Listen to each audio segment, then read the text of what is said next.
Ողջույն իմ շատ սիրելի բարեկամներ, իմ շատ սիրելի հետևորդներ, հայուհիներ, աշխարհի հայեր։ Շնորհակալ եմ, որ միացել եք իմ ալիքին։ Նախապես ասեմ, եթե սիրում եք իմ բաղադրատոմսերը, սիրում եք իմ ալիքը, ինձ եք սիրում, հարգում եք, որովհետև ես ձեզ շատ եմ սիրում, բաժանորդագրվեք, լայքեր դրեք, որպեսզի տեսանյութը ավելի ու ավելի տարածվի։ Այսօր պատրաստում ենք ամենահամեղ ուտեստներից մեկը, հնդկաձավար ենք պատրաստելու։ Օրինակ մեր ընտանիքում ամենասիրված ուտեստներից մեկն է։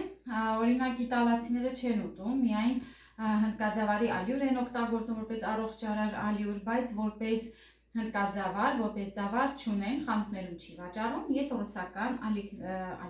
ռուսական խանութներից եմ ձեռք բերում ու ասեմ, որ տեսականի էլ գոյություն չունի, 1-2 տեսակ է ու ես համարում եմ բոլորն էլ նմանատիպ։ Արդեն պատրաստել եմ բաղադրիչները, հնդկաձավարը նախապես թրջել եմ, նույնիսկ մի քանիսը արդեն բացվում է։ Ես ձեզ խորհուրդ եմ տալիս, ովքեր որ ցանկանում են նիհարել, հնդկաձավարը կարող եք շատ շուտ թրջել, ինքը արդեն որ բացվում է ու իր օգտակար հատկությունները իր ներսում է պահում, արդեն էփելուց ընդամենը 5-10 րոպե չի տևում էփում եք, այսինքն ինքը քիչ է ջերմային մշակում անցնում ու ավելի համեղ է լինում, բայց այսօր քանի որ պատրաստելու ենք հավով, գազարով, մեկ այլ ուրիշ տարբերակ ենք անելու, մեզ պետք է որպեսզի հնդկաձավարը հավի հետ միասին եփվի, որովհետև հավի կրծքամիսը ես կիսաէփ վիճակում եմ, լավ չեմ էփել, այնքան որ մի քիչ էփել եմ, որպեսզի հարմար լինի կտրելը եւ ուտեստի մեջ շատ երկար էլ չեփվի, ուղղակի չգիտեմ ինչու հավի միսը ես սիրում եմ մի հատ էփեմ, ջուրը թափեմ, հետո նորից էփեմ, այնպես որ դա է պատճառը, որ կիսաեփ եմ արել, ջուրը թափել, տեսեք դեռ լավ եփված չէ։ Հիմա բաժանում ենք կտորների, հավի միսը մեկ հավի կրծքամիս է, մոտավորապես 400 գրամ կլինի, կտրատում ենք և գնում ենք գազ օջախի մոտ, ասեմ, որ ունենք գազար, արդեն քերված վիճակում, մաղադանոց, վերջում ենք ավելացնելու սխտոր և սոխ։ Վերջ, կտրատեմ, այսպիսի կտորների ենք անում, միևնույն է ինքը հետո փշրվում է ուտեստի մեջ, այնպես որ շատ մեծ պետք չի։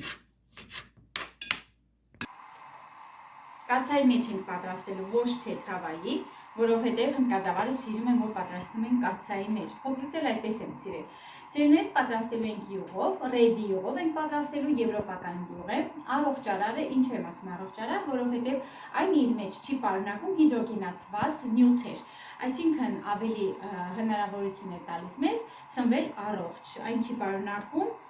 վտանգավոր նյութեր ու դարձնում է ավելի առողջարար և անվտանգ։ 2 ճաշի գթալ ենք օգտագործելու, իհարկե կարող եք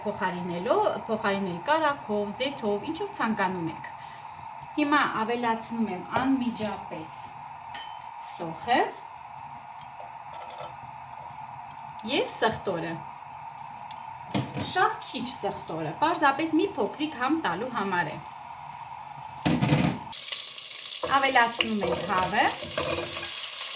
կարող եք հավը ցանկացած հավ օգտագործել, օրինակ կրծքամսի փոխարեն ազդրը օգտագործել կամ ամբողջական հավ օգտագործել, պարզապես առանց ոսկորի ու ավելի հարմար է։ Եվ ավելացնում ենք գազարը։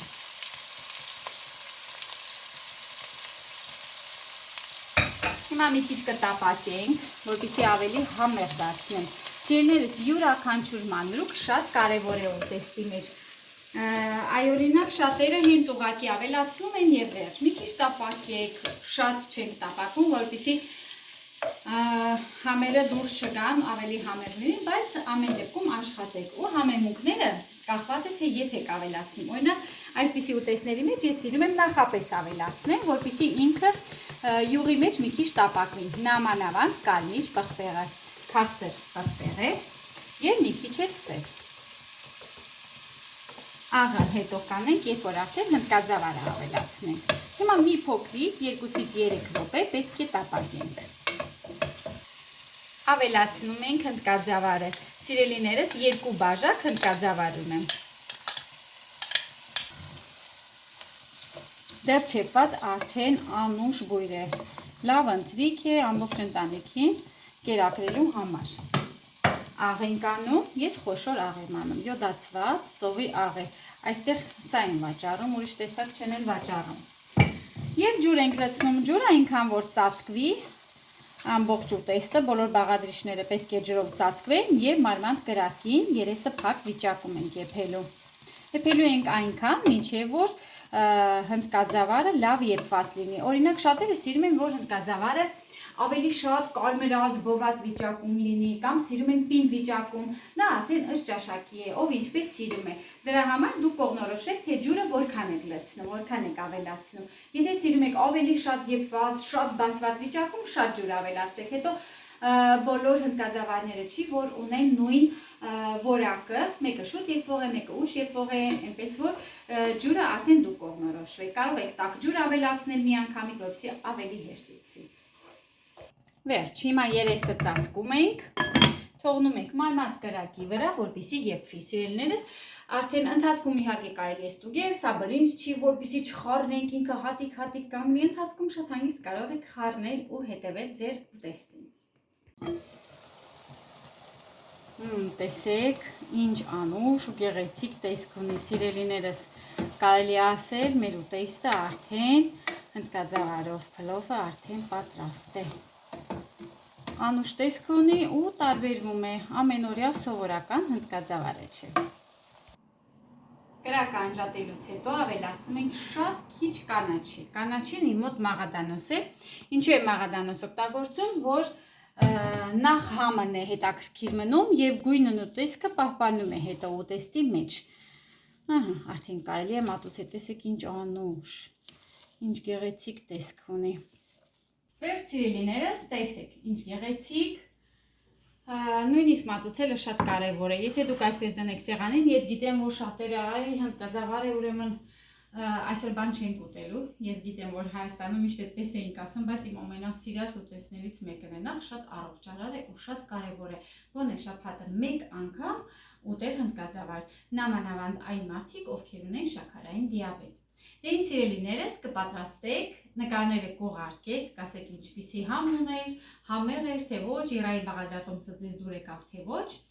Ես ձեզ հաջողություն կասեմ, շնորհակալություն կասեմ, որ դիտեցիք իմ տեսանյութը, լայքերի համար, մեկնաբանությունների համար, սիրով ձեր համար կտեսնենք հաջորդ տեսանյութի։